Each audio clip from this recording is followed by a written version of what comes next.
encontramos nuevamente reunidos para continuar el estudio de las verdades de nuestra fe explicadas en el Catecismo de la Iglesia Católica.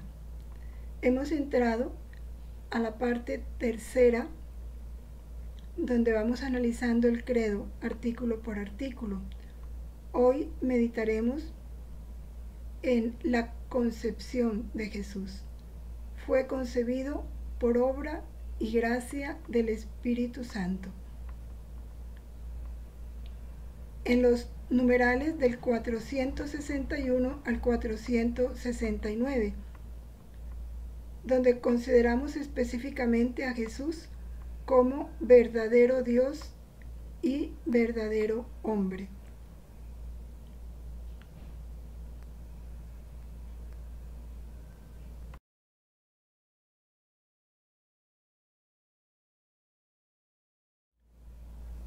Invocamos a la Santísima Trinidad,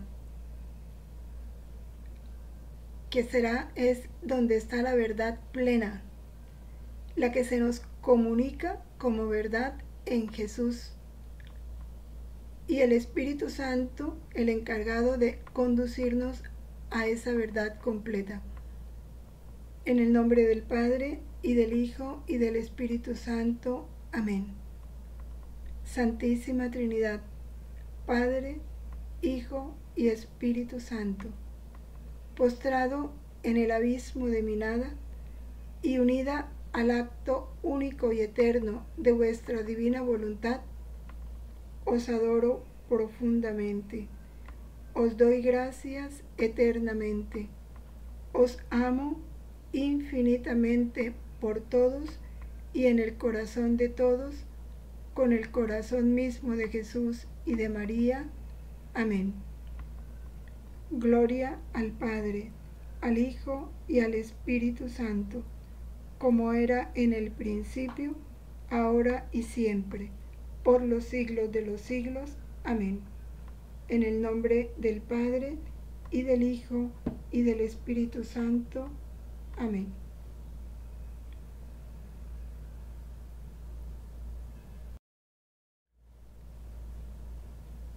En el numeral 461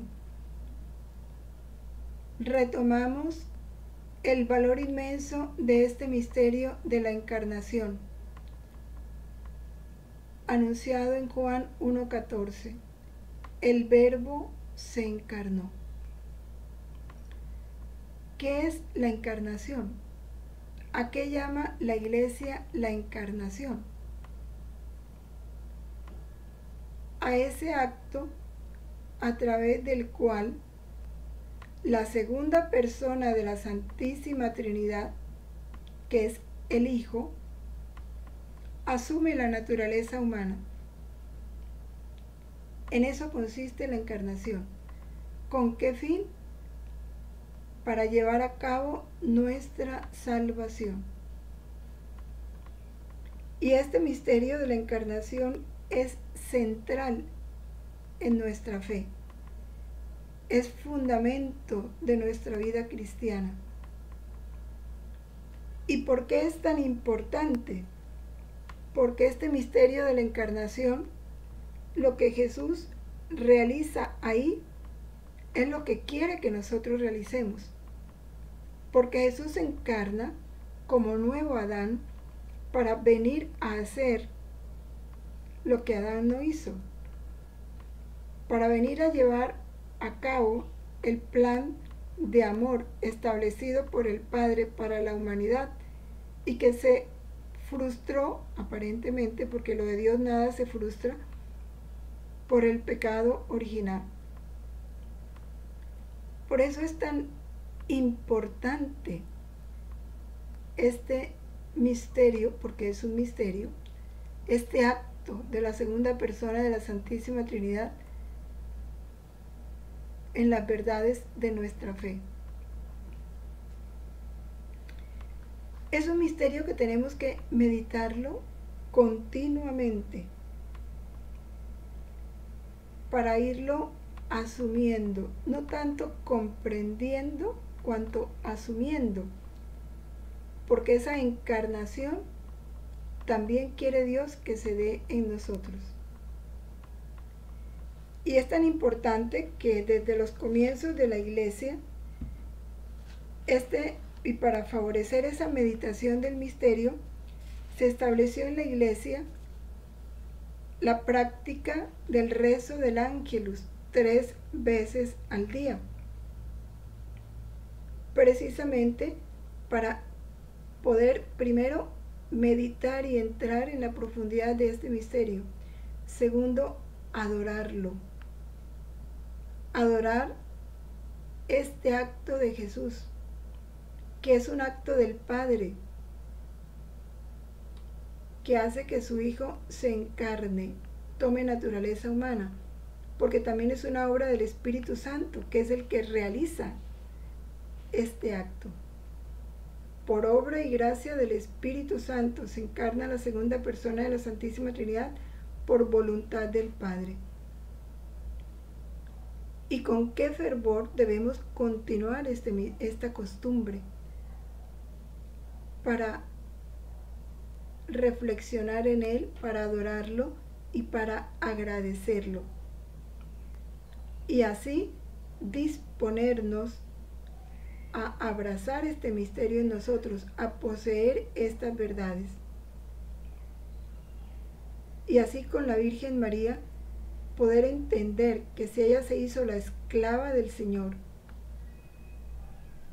y Jesús tomó la condición de esclavo, haciéndose pasar por uno de tantos, también nosotros debemos hacernos esclavos de la esclava del Señor, y como Cristo, esclavos. Que no nos cueste someternos. Jesús se hizo obediente hasta la muerte y muerte de cruz. Se sometió a la voluntad del Padre, se sometió a la voluntad de los hombres, y no hombres santos, hombres pecadores. Obedeció a Pilatos, un jefe pagano, obedeció a Caifás, que no era el mejor de los sumos sacerdotes, obedeció a Herodes, que se burló de él. Se sometió hasta la muerte y muerte de cruz. Nos ayuda a entender que somos nada y a derribar de nosotros la soberbia, que es la peor herencia que recibimos del pecado original. Una característica del soberbio es no querer someterse. El humilde se somete, obedece. En este mismo numeral 461, el apóstol San Pablo, en la carta a los Filipenses, capítulo 2, versículos del 5 al 8, nos recomienda, para que podamos hacer verdad en nosotros este misterio de la encarnación. Así nos dice: tened entre vosotros los mismos sentimientos que tuvo Cristo. ¿Cuáles fueron los sentimientos de Cristo? Y él nos lo empieza a detallar. Siendo de condición divina, no retuvo ávidamente el ser igual a Dios, sino que se despojó de sí mismo, tomando la condición de siervo. Primer sentimiento, de humildad. Igual lo vivió la Virgen. He aquí la esclava del Señor. Igual lo vivió Jesús. Se despojó de sí mismo y tomó la condición de siervo, de esclavo, del último de todos. Y Jesús nos recomienda esto cuando nos dice: el que quiera ser el mayor, pórtese como el menor, como el servidor de todos. ¿Qué más? Semejante a los hombres, y apareciendo en su porte como hombre. No apareció como Dios, no hizo notar su condición divina, que no la perdió. Sin embargo, pasó como uno de tantos, sin sobresalir. No buscó la mejor familia en cuanto a posición social. No buscó aparecer como rico, como poderoso, no. Como uno de tantos. A tal punto que no lo reconocieron como Dios. Se humilló a sí mismo, obedeciendo hasta la muerte y muerte de cruz. Esos son los sentimientos que tuvo Cristo. Se abajó, se mostró como uno de tantos. Qué importante es meditar esto, porque tenemos que tener en nosotros sus mismos sentimientos. ¿Y por quién hizo Jesús todo eso? ¿Para que lo admiraran? No, por nosotros. Para ganar para nosotros su condición divina. Él la ocultó para que esa condición divina resurgiera en nosotros.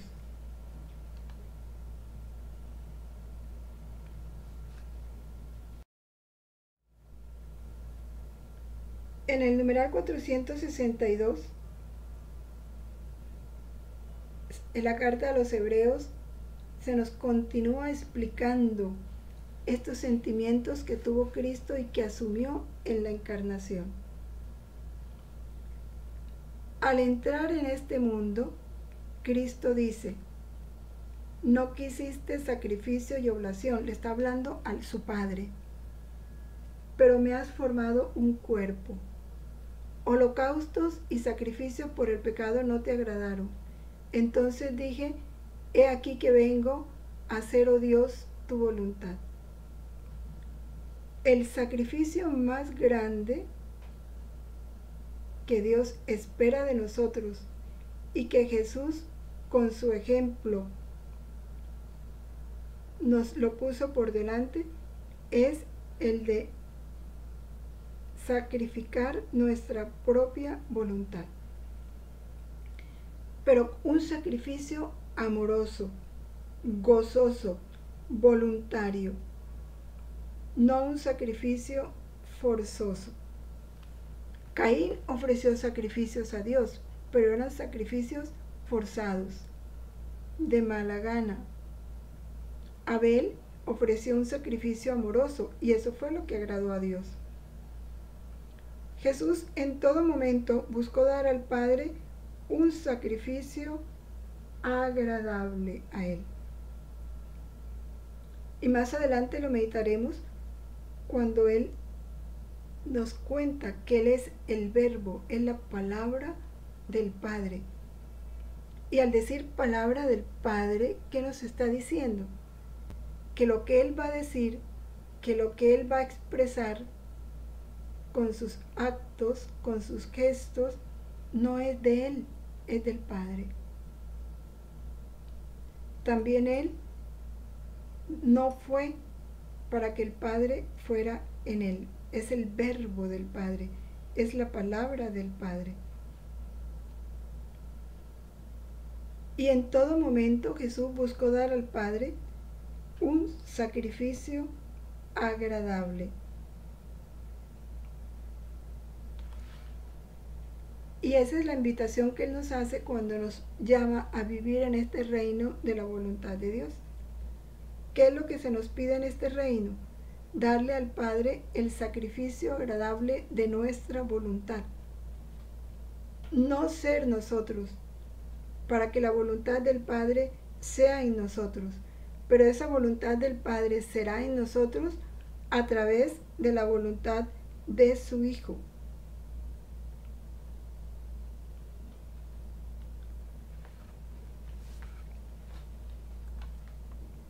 Continuamos el numeral 463. La fe en la verdadera encarnación del Hijo de Dios es el signo distintivo de la fe cristiana. Así lo dice la primera carta de San Juan en capítulo 4, versículo 2. Podréis conocer en esto el Espíritu de Dios. O sea, que el Espíritu de Dios habita en una persona. ¿Cómo lo conoces? Todo espíritu que confiesa a Jesucristo venido en carne es de Dios. ¿Qué significa venido en carne? Que se encarnó, que se hizo hombre. Es el fundamento de nuestra fe cristiana, un distintivo. Reconocer en Cristo al Hijo de Dios, pero a un Jesucristo encarnado. Esa es la alegre convicción de la Iglesia desde sus comienzos, cuando canta el gran misterio de la piedad. Él ha sido manifestado en la carne. 1 Timoteo 3:16. Es que es una alegría que Dios se haya hecho hombre por nosotros, que el inmenso se haya limitado, que el poderoso haya manifestado como alguien impotente por nuestro amor. Es una manifestación hermosa. Ahora, el misterio de la piedad. Importante meditar esto. ¿Qué significa misterio de la piedad? Que Dios se compadeció de nosotros y por piedad a nosotros se encarnó, y no solo se encarnó, asumió todas nuestras miserias, todos nuestros pecados, pagó la culpa que nosotros merecíamos desde que se encarnó. No hubo un momento de la vida de Jesús que estuviera ausente de sacrificio, de ofrenda, de cruz. La cruz lo acompañó desde que se encarnó. Y todo lo que nosotros teníamos que sufrir por nuestros pecados, los sufrió Él.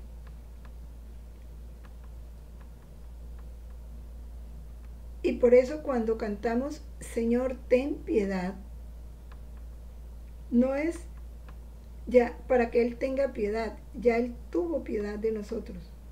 La máxima piedad. ¿Por qué cantamos entonces en la misa Señor, ten piedad? Para que nosotros, recordando que Él tuvo esa piedad con nosotros y que fue Él que en nombre nuestro pidió piedad para nosotros al Padre, Él es una petición continua de piedad para nosotros ante el Padre. Cuando nosotros cantamos Señor, ten piedad, es Cristo quien lo canta. ¿Y qué es lo que nosotros debemos hacer? Disponernos para aprovechar esa piedad que Él tuvo con nosotros, acoger esa piedad. Él pide piedad al Padre para nosotros y el fruto de esa piedad es la gracia. Son las bendiciones que a través de Cristo el Padre nos envía. Ahí está nuestra actitud, recibir, acoger esa piedad. ¿Y cómo la acogemos? Jesús nos dice, no dejar pasar un momento de nuestra vida que no esté unida a la de Jesús.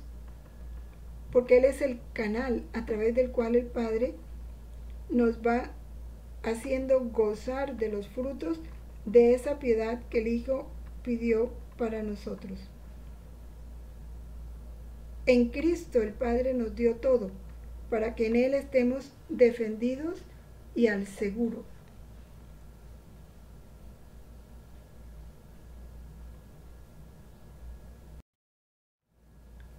En el volumen 4 de agosto 2 de 1902 nos dice Jesús, yo soy el verbo. En el volumen 11 de abril 15 de 1916, yo soy el verbo, es decir, la palabra.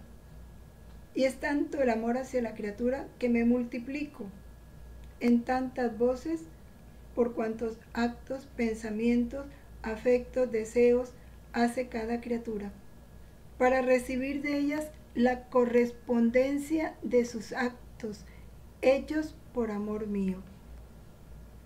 Doy amor y quiero amor, pero recibo ofensas.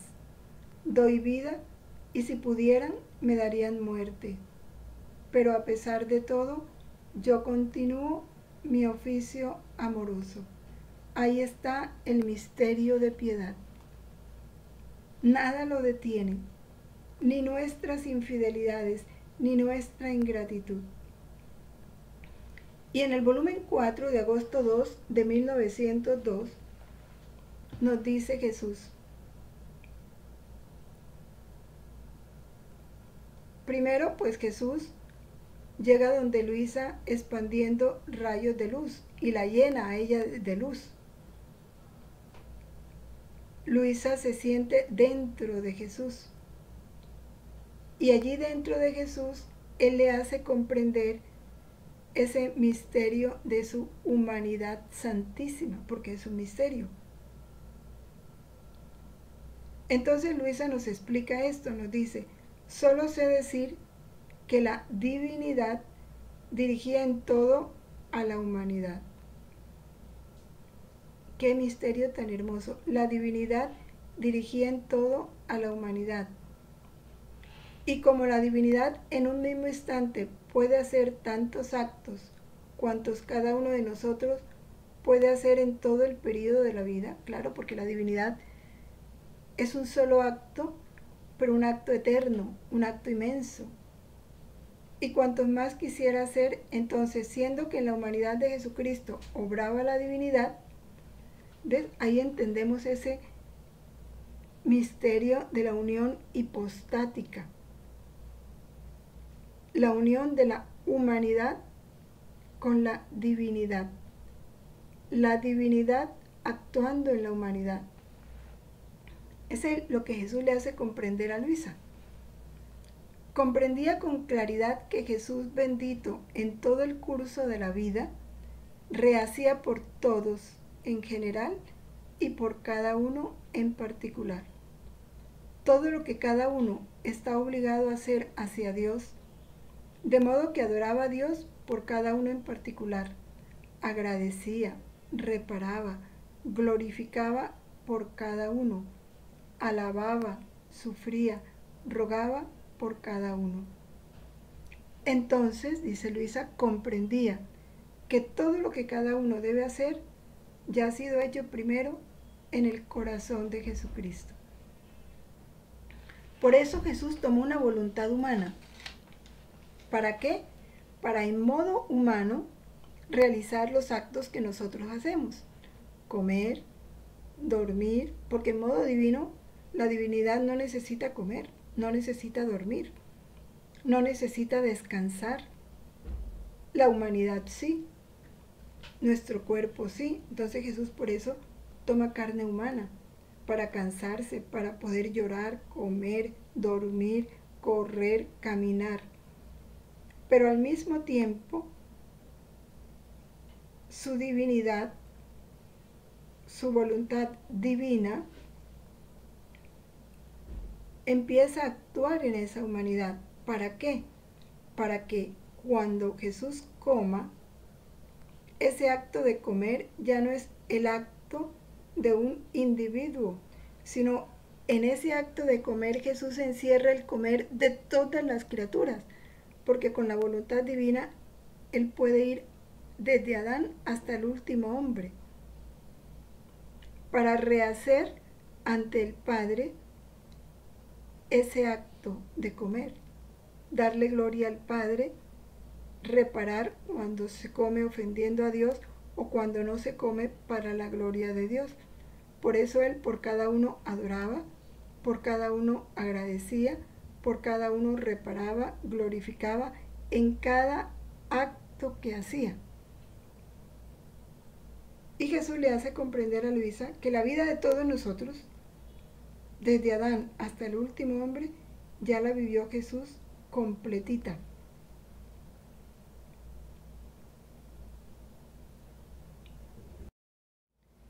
Y en el volumen 15 de diciembre 16 de 1923, Jesús nos vuelve a explicar este misterio hablando de cómo Él fue concebido. Y nos dice que la concepción de la Virgen fue prodigiosa, y eso lo meditábamos el 8 de septiembre. porque ella fue concebida en el mar que salió de las tres divinas personas, un mar que salió. Mar de potencia le dio el Padre, mar de sabiduría le dio el Hijo y mar de amor le dio el Espíritu Santo. Pero ¿cuál es la diferencia? La concepción de Jesús no fue en el mar que salió de la Trinidad, no. La concepción de Jesús se dio dentro de la Santísima Trinidad, en su misma divinidad.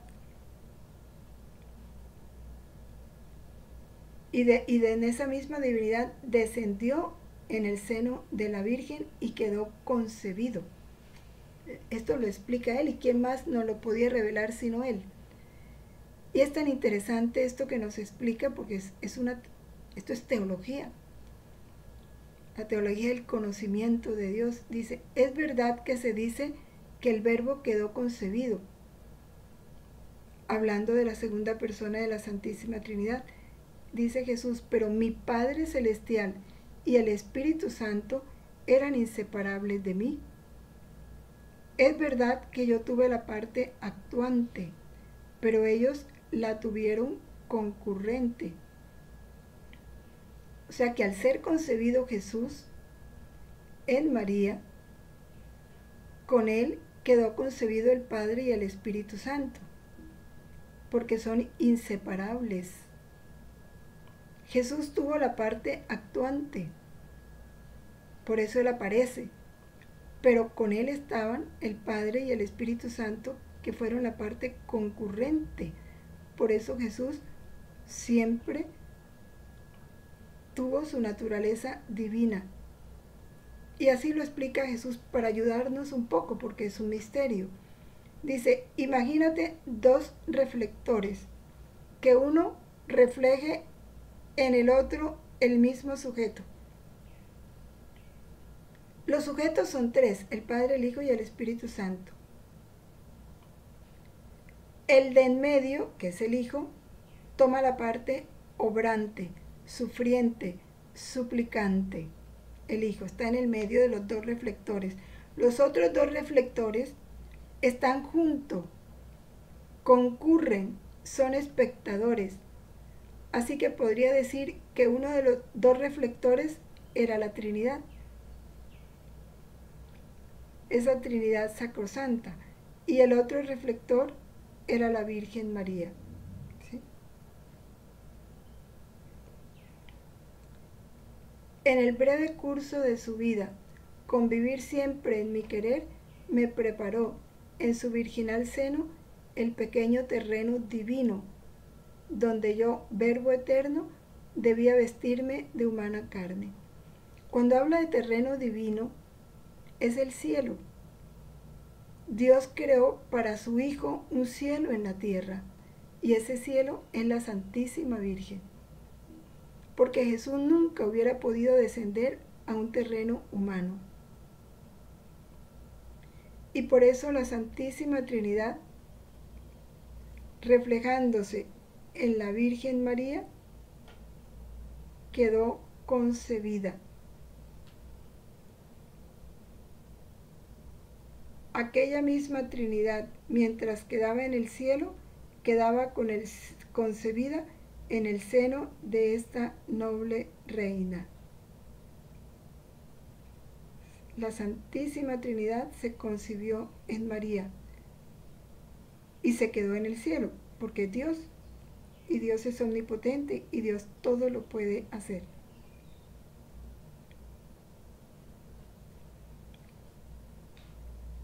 Ya digo, es un misterio.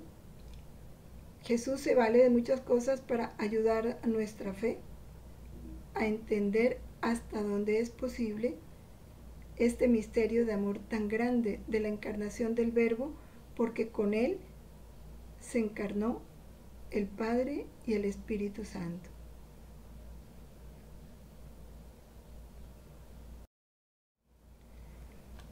Y también en este volumen 15, de diciembre 16 de 1923, continúa Jesús mismo explicándonos este hermoso misterio de la encarnación. Dice, todas las otras cosas por cuán grandes, nobles, sublimes, prodigiosas, aun la misma concepción de la Virgen Reina, todas quedan atrás.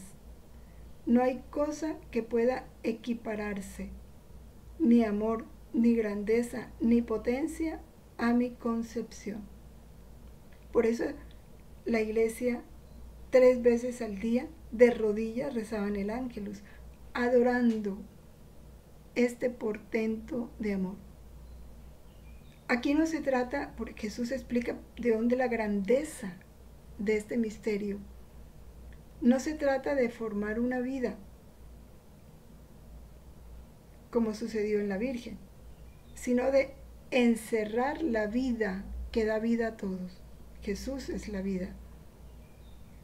No se trata de ensancharme, porque Él es inmenso, sino de restringirme para poder concebir, no para recibir, sino para dar. Quien ha creado todo, encerrarse en una creada y pequeñísima humanidad. El Creador se encierra en una humanidad creada. Estas son obras solo de un Dios, y de un Dios que ama, y que a cualquier costo quiere atar con su amor a la criatura para hacerse amar. Y es como para quedarse aquí en adoración, en correspondencia de amor. Pero Jesús continúa y dice, esto es nada aún. ¿Sabes tú dónde refulgió todo mi amor, toda mi potencia y sabiduría? En cuanto la potencia divina formó esta pequeñísima humanidad, que es cuando el Espíritu Santo fecunda el óvulo de la Virgen, tan pequeña que podía compararse al tamaño de una avellana, pero con los miembros todos proporcionados y formados, el Verbo quedó concebido en ella. Tan pronto el Espíritu Santo fecundó el óvulo de la Virgen, la segunda persona de la Santísima Trinidad toma posesión de esa humanidad.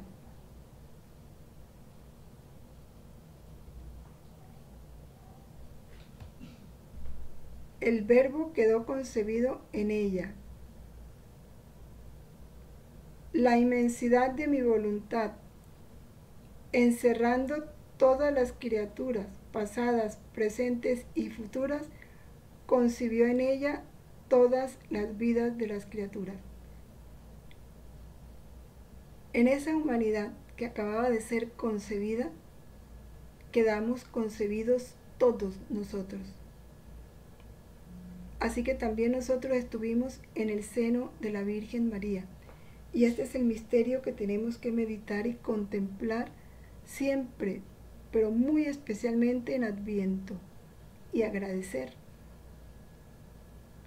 Conforme crecía la mía, su humanidad, así crecían ellas en mí, crecíamos nosotros en Jesús. Así que mientras aparentemente parecía solo, visto con el microscopio de mi voluntad, qué hermoso, y el microscopio de la fe, se veían en mí concebidas todas las criaturas. Sucedía de mí como cuando se ven aguas cristalinas que mientras parecen claras, vistas con el microscopio, ¿cuántos microbios no se ven? Y es que tenía que ser así, porque la humanidad de Cristo, purísima, concebida por el Espíritu Santo en el seno purísimo de la Virgen, pero que nos concibió a todos nosotros desde Adán hasta el último hombre, que somos pecadores, ingratos, infieles. Claro que éramos microbios, que estábamos en esa humanidad. Fue tal y tanta la grandeza de mi concepción que la gran rueda de la eternidad quedó conmovida y estática al ver los innumerables excesos de mi amor y todos los prodigios unidos juntos. Claro,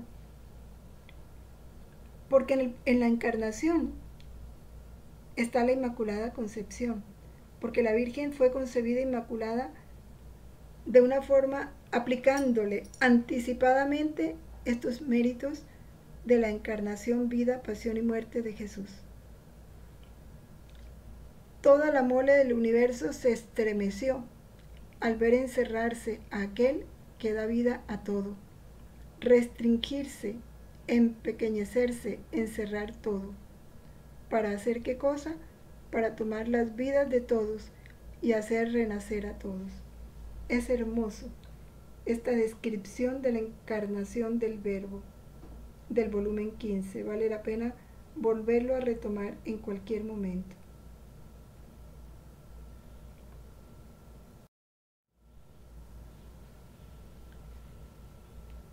Es indiscutiblemente grande es el misterio de la piedad.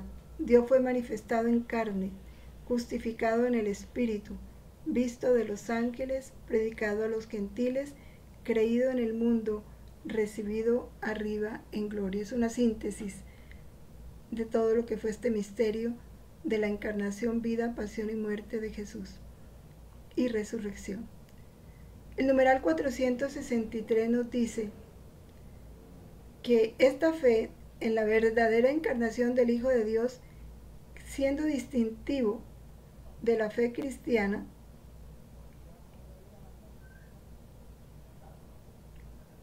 bueno, ya lo habíamos repetido, ¿no? Es la alegre convicción de la Iglesia. Lo que sin embargo nos dice el numeral 464, que este acontecimiento único y totalmente singular de la encarnación del Hijo de Dios no significa que Jesucristo sea en parte Dios y en parte hombre, no. Ni que es el resultado de una mezcla confusa entre lo divino y lo humano, no. Él se hizo verdaderamente hombre sin dejar de ser verdaderamente Dios. Todo acto de Jesús, todo acto, caminar, dormir, realizar las funciones biológicas, pudiéramos decir más bajas, en cada acto de Jesús era perfecto hombre y perfecto Dios, verdadero hombre y verdadero Dios. Sin embargo, esta verdad, que es un misterio, fue atacada a lo largo de los tiempos por lo mismo, porque no lo podían comprender, no lo podían aceptar. No podían aceptar en Jesús dos naturalezas, la divina y la humana, unidas en una única persona, la segunda persona de la Santísima Trinidad. Como no es comprensible a nuestra mente humana este misterio, empezaron a negarlo y a malinterpretarlo. Entonces vamos a ver cuál, y eso dio lugar a muchas herejías que falseaban esta verdad.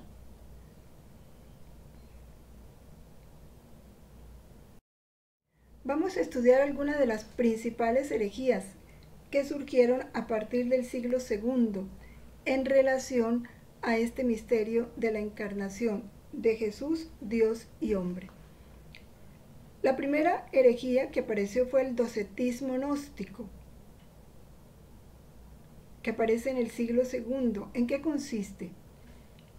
Ellos dicen que Jesús solo parecía tener un cuerpo, que no estaba verdaderamente encarnado. Cuando hablan de parecía, dice que era un parecer, que parecía estar comiendo, pero no estaba comiendo. Así como cuando un espíritu aparece comiendo, pero no come porque es espíritu. Eso era lo que los gnósticos y el docetismo gnóstico decía, porque le daban más importancia a la divinidad de Jesús y no querían reconocer su verdadera naturaleza humana, de tener verdadera carne y huesos. No lo querían aceptar. Sí, aparecía, tú veías la figura de un hombre, pero no era el hombre, era la divinidad. que se mostraba como hombre, como cuando los ángeles toman figura humana. No son hombres, son los ángeles, pero aparecen como hombres. Así más o menos ellos explicaban a Jesús. ¿Quién fue el promotor de esta herejía? Los gnósticos. ¿Quién corrigió esta herejía? Esta herejía fue corregida y condenada en el concilio de Calcedonia, en el año 451 después de Cristo. Y muy especialmente San Ignacio de Antioquía, Ireneo e Hipólito refutaron y condenaron esta herejía, reafirmando nuevamente que Jesús tuvo una naturaleza humana y una naturaleza divina. Luego apareció el adopcionismo. ¿Qué dice esta herejía? Que Cristo es un simple hombre adoptado por Dios. Por eso se llama adopcionismo, porque dice que fue un hombre adoptado por Dios. O sea, Jesucristo es hijo de Dios por adopción, dicen ellos. Portador de una gracia divina excepcional. Por lo tanto, al afirmar eso, están negando a la Trinidad. Niegan la divinidad de Cristo y, por supuesto, la encarnación del Verbo, porque lo consideran un simple hombre.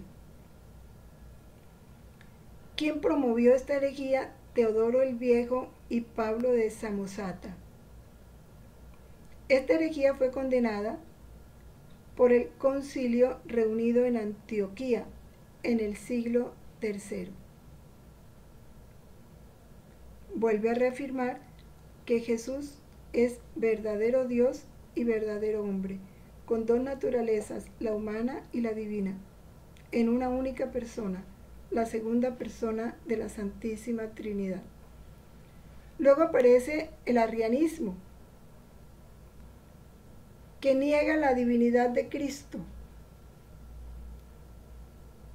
Y así dice, Cristo es hijo adoptivo de Dios, no consustancial al Padre.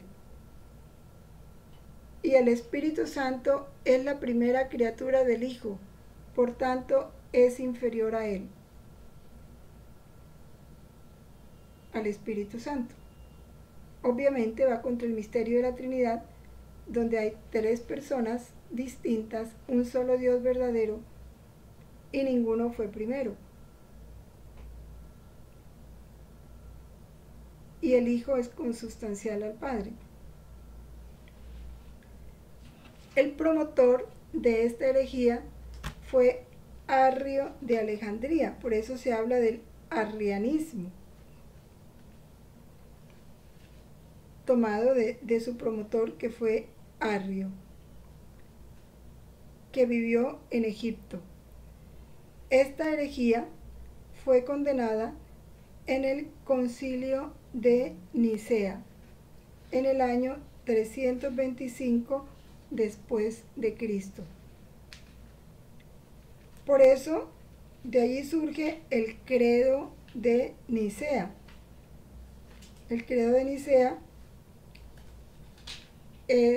precisamente se escribe para responder a esta herejía. El credo de Nicea es el más largo que rezamos a veces en la misa y que nos dicen precisamente de la misma naturaleza que el Padre, engendrado, no creado, Dios de Dios, luz de luz, Dios verdadero de Dios verdadero. Cuando dice, creo en un solo Señor Jesucristo, Hijo único de Dios, nacido del Padre, antes de todos los siglos. Cuando habla antes de todos los siglos, es eterno. Dios de Dios, luz de luz, Dios verdadero de Dios verdadero, engendrado, no creado, de la misma naturaleza del Padre, por quien todo fue hecho, que por nosotros los hombres y por nuestra salvación bajó del cielo. Se encarnó de María la Virgen. Para eso fue creado este concilio. este credo para reafirmar estas verdades negadas por el arrianismo. Luego surge el nestorianismo, promovido por Nestorio. ¿Qué dice el nestorianismo? Sostiene que hay dos personas en Cristo, la persona divina y una persona humana, y que la Virgen María solo dio a luz a la naturaleza humana de Jesús. En consecuencia, también dice esta herejía que María no es madre de Dios, sino madre de Cristo, de la persona humana de Jesús. Entonces son muchas los dogmas que niega esta herejía. Promotor fue Nestorio, que era obispo de Constantinopla. Esta herejía es condenada en el concilio de Éfeso en el año 431 después de Cristo.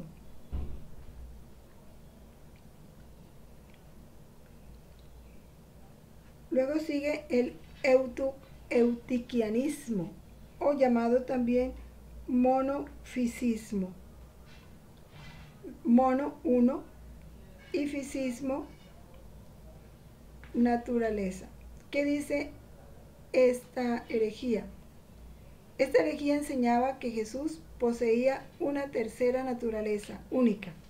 No tenía dos naturalezas, sino una sola naturaleza, pero una sola naturaleza que surgía de la combinación o mezcla de lo humano y lo divino. No podía concebir que en Jesús estuvieran al mismo tiempo dos naturalezas. Esto lo promovió Eutiquio de Constantinopla, por eso se habla del eutiquianismo. El cuarto concilio ecuménico en Calcedonia, en el año 451 después de Cristo, condena esta herejía e insiste en el credo de Calcedonia o credo de Nicea y Constantinopla, que es el que ya hicimos alusión. Y por último, el monotelismo.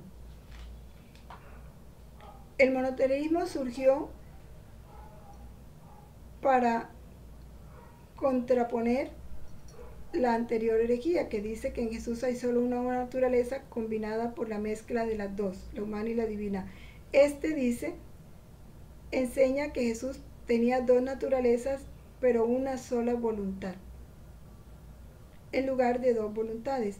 Todos sabemos que en Jesús hay dos voluntades, la humana y la divina. Y ellos dicen que no, que había una sola voluntad. Y hablaban de una energía divina humana. En vez de tener dos voluntades, tenía una energía divina humana. Esta herejía fue promovida por patriarca Sergio I de Constantinopla. Y el tercer concilio de Constantinopla y el sexto concilio ecuménico, en el año 680 y 681, condenan esta herejía del monotelismo, que ataca las dos voluntades de Jesús. En los escritos de la sierva de Dios Luisa Picarreta, es hermoso como el mismo Jesús se encarga de confirmarnos esta doctrina acerca de su persona como verdadero Dios y verdadero hombre. En el volumen 6 de octubre 17 de 1904 nos dice Jesús: es necesario obrar a través del velo de la humanidad de Cristo para encontrar la divinidad. Es decir, obrar unido con su humanidad, con la misma voluntad de Cristo, como si la suya y la de la criatura fuese una sola, para agradarlo solo a Él. Es interesante porque esto nos aclara un poco ¿Cuál debe ser nuestra actitud al vivir este reino? ¿Por qué no nos podemos unir directamente al Padre? ¿Por qué yo no puedo entrar en la divinidad de Cristo, sino unir mi voluntad? Por ejemplo, cuando vamos a hacer un acto en la voluntad de Dios, yo uno mi voluntad a la voluntad de Jesús para hacer una sola. ¿Por qué Jesús dice que obrar a través del velo de la humanidad de Cristo? Porque la humanidad de Cristo fue un velo que cubría la vida divina de esa segunda persona de la Santísima Trinidad. Entonces, cuando yo me quiero unir a la voluntad divina, tengo que unirme primero a la humanidad de Cristo, o sea, a su voluntad humana, para hacer como si su voluntad y la mía fueran una sola. Y Jesús, como siempre unió su voluntad humana a la divina, al unirnos a su voluntad humana, con Él nos unimos a la voluntad divina.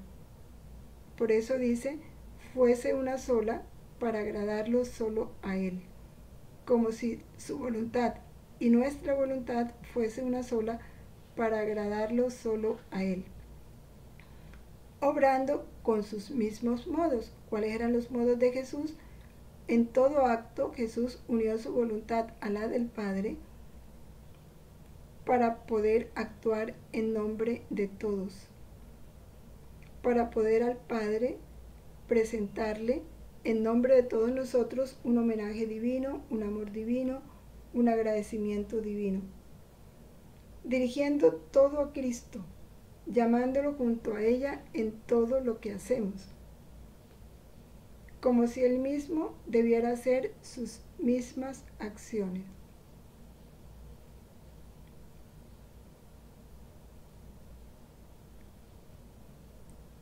Por eso le decimos, ven a actuar en mí, en todo lo que hacemos,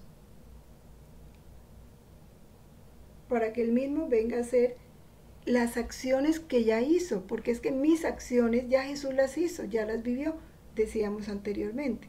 Entonces, si yo le digo, ven a caminar en mí, es para que Él repita en mí lo que ya hizo, o mejor, yo tomar lo que ya Él hizo por mí, yo tomarlo. Cuando yo lo llamo, estoy tomando lo que ya Él hizo por mí. Haciendo así, el alma se encuentra en continuo contacto con Dios, porque la humanidad a Cristo no le era otra cosa que una especie de velo que cubría la divinidad. Entonces, obrando en medio a estos velos, ya se encuentra con Dios. Y aquel que no quiere obrar por medio de su humanidad santísima y quiere encontrar a Cristo, es como aquel que quiere encontrar el fruto sin encontrar la cáscara. Y esto es imposible. Qué hermoso esta explicación. Miren cómo se abaja Jesús. Su humanidad es un velo que encerra su vida divina. Nosotros queremos llevar una vida divina, pero no podemos llevar una vida divina si no nos unimos a la humanidad de Cristo, que es la cáscara, el velo con que Él cubrió esa vida divina. Por eso tenemos que unirnos a la humanidad de Cristo, unirnos a su voluntad humana, para unidos a esa voluntad humana, entrar en esa divinidad de Cristo. Y entonces ya encontrarnos en esa divinidad es el mismo el que va a realizar sus acciones en nosotros. Por eso es la vida de Cristo la que tenemos que vivir, no la mía. No es mi vida adornada con la vida de Cristo, no, es la vida de Cristo. La mía se pierde en Cristo.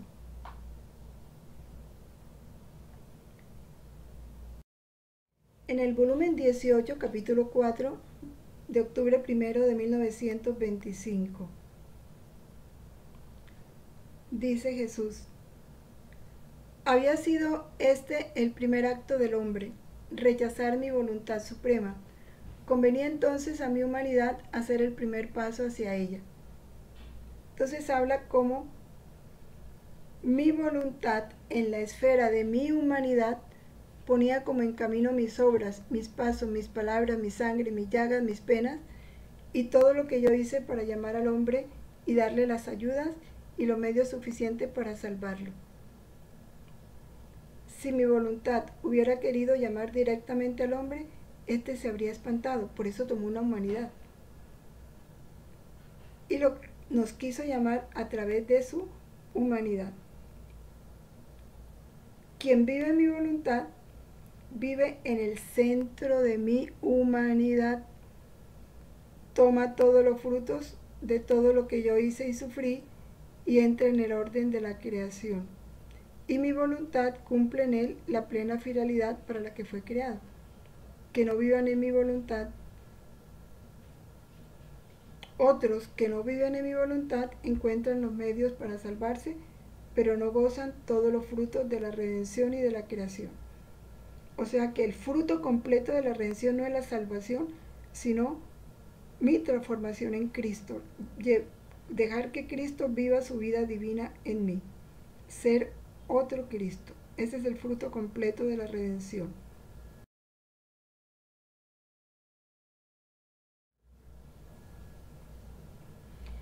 Y en el volumen 16 de agosto 5, vuelve Jesús a explicarnos este gran misterio. Dice, mi humanidad, por cuan santa y pura, si mi voluntad suprema, habla de la voluntad divina, no le hubiera dado la entrada a mi voluntad humana en la voluntad divina, no habría podido formar la redención completa. ¿Por qué? Porque a mi voluntad humana le hubiera faltado la omnividencia, no hubiera podido ver a todos, le hubiera faltado la inmensidad, no los hubiera podido abrazar a todos, le hubiera faltado la omnipotencia, no hubiera podido salvar a todos, le hubiera faltado la eternidad, no habría podido tomar como en un punto solo todo lo pasado y lo futuro. Así que la primera parte de la redención la tuvo mi divina voluntad, la segunda mi humanidad. Claro, por eso él tomó una voluntad humana para hacerlo de nosotros, pero era necesario mantenerla unida a la voluntad divina. Para poder formar la redención, no hizo otra cosa que abrir las puertas de la voluntad suprema a mi humanidad. Puertas que el primer hombre había cerrado, y dándole campo libre, le hice obrar la redención propiamente en el seno de ella. Entendemos por qué tomó una voluntad humana, para hacer lo que Adán no hizo, mantener esa voluntad humana sometida a la voluntad divina. Mi voluntad es en mí como el alma al cuerpo. Y si para los santos ha sido la gracia más grande el hacer mi voluntad, la cual como a reflejos ha entrado en ellos, ¿qué será no solo recibir los reflejos, sino entrar dentro de ella y gozar de toda su plenitud? Pero ¿cómo podemos vivir esto? Con el don que Jesús nos da, de poder unir nuestra voluntad a la de Él y unidos a Él, entrar en esa voluntad divina y dejar que esa voluntad divina actúe en nosotros. Es un misterio hermoso. Son capítulos bellísimos que hay que meditar para comprender mejor cada vez.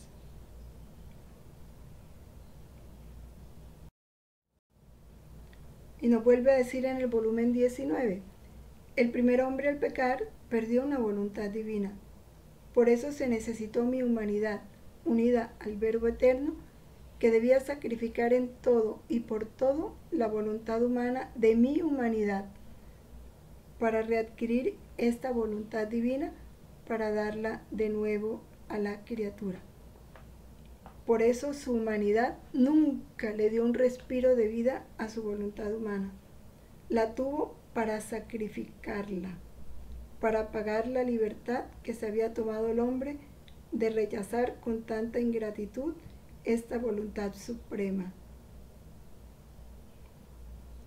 Si el hombre hubiera perdido una cosa humana dado por él, a él por Dios, un ángel, un santo, se la habría podido restituir. Pero como perdió una voluntad divina, se necesitó un hombre y Dios que la pudiese restituir.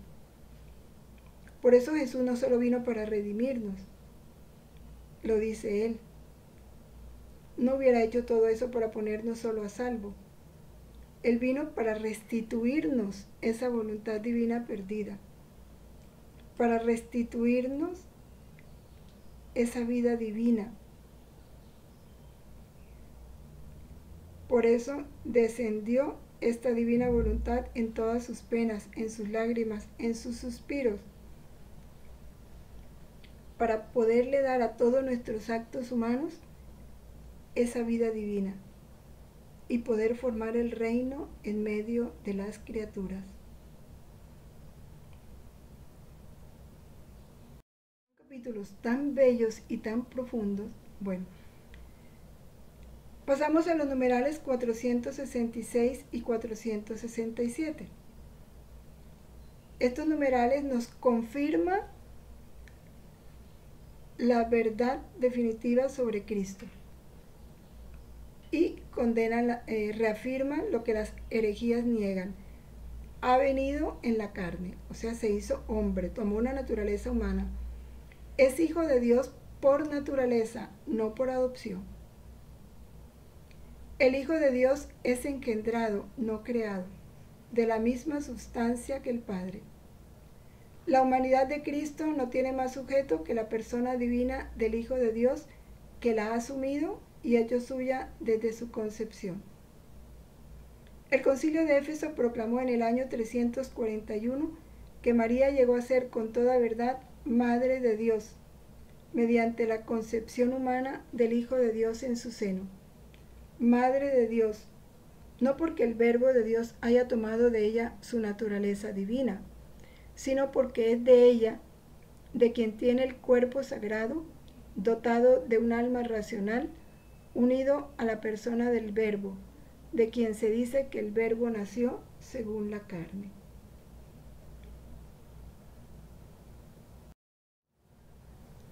Y aquí reafirma el Cuarto Concilio Ecuménico en Calcedonia que confesar a un solo y mismo Hijo y Señor nuestro Jesucristo, perfecto en la divinidad, perfecto en la humanidad, verdaderamente Dios y verdaderamente hombre, compuesto de alma racional y cuerpo, consustancial con el Padre según la divinidad y consustancial con nosotros según la humanidad, en todo semejante a nosotros, excepto en el pecado, nacido del Padre antes de todos los siglos según la divinidad, y por nosotros y por nuestra salvación, nacido en los últimos tiempos de la Virgen María, la Madre de Dios según la humanidad.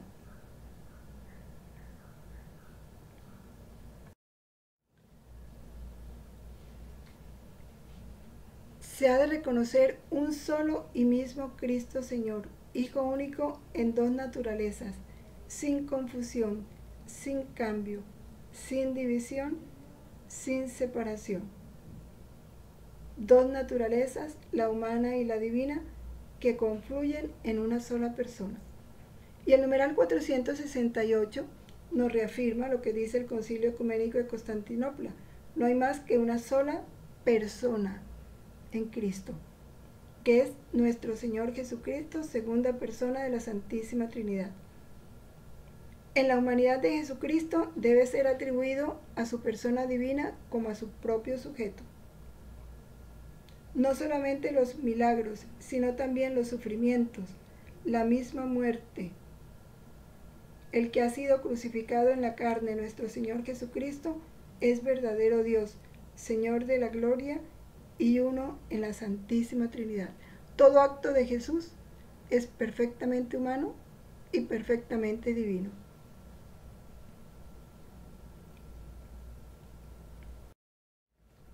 Hermoso misterio, y agradecerle a Dios que nos ha permitido conocer estas verdades, porque si Él no nos las manifiesta, ¿cómo podemos conocerlo?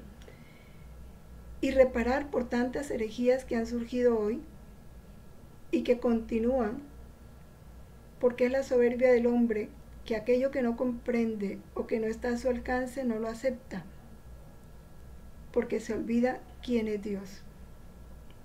Vamos a terminar glorificando a esta Trinidad Santa que ha querido venir a nosotros. Por infinita misericordia, gracias a este gran misterio de piedad. Gloria al Padre, al Hijo y al Espíritu Santo, como era en el principio, ahora y siempre, por los siglos de los siglos. Amén. Permanezcamos en la voluntad de Dios siempre. Fiat.